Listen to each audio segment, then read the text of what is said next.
ہماری اسٹیبلشمنٹ کی طرح فرعون بھی سمجھتا تھا کہ میں موسیٰ علیہ السلام کو پکڑ کر اور اس کی قوم کو عبرت کا نشان بنا دوں گا، کیونکہ موسیٰ بھی بظاہر تو لگتا تھا کہ ان کی زبردست گرفت میں ہے، کیونکہ آگے تو سمندر تھا اور پیچھے لیکچر تھا، اور موسیٰ اور اس کی قوم تو لڑ نہیں سکتی تھی۔ موسیٰ کی قوم نے کہا موسیٰ تیرے اللہ نے اور تو نے ہمیں تو مروا دیا، اور موسیٰ علیہ السلام کہے جا رہے تھے کہ اللہ ہمارے لیے کوئی نہ کوئی راستہ لازمی نکالے گا۔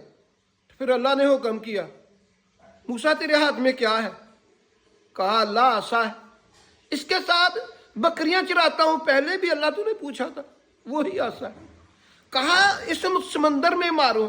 سمندر میں جب مارا ہے تو مفسر القرآن ڈاکٹر سرار احمد صاحب کہتے ہیں کہ سمندر اپنی سطح سے زمین تک دیواروں کی طرح کھڑا ہو گیا ہے، آدھا ادھر آدھا ادھر، بالکل راستہ بیچ میں بن گیا۔ اتنا راستہ بن گیا کہ موسیٰ علیہ السلام اور اس کی قوم جب گزرتی تھی تو نیچے سے مٹی اڑتی تھی۔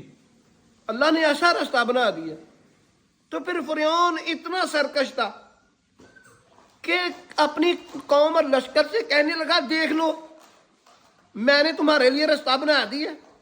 جب اس سمندر کے بیچ میں آئے ہیں تو اللہ نے کہا ہے کن فیکون، سمندر پھر ملا دیا، پھر آب و تاب، اور سمندر میں فرعون اور اس کے لشکر کو ڈبو کر عبرت کا نشان بنا دیا۔ ڈرو اس وقت سے جب اللہ کی گرفت پڑ جائے گی، پکڑ میں آ جاؤ گے۔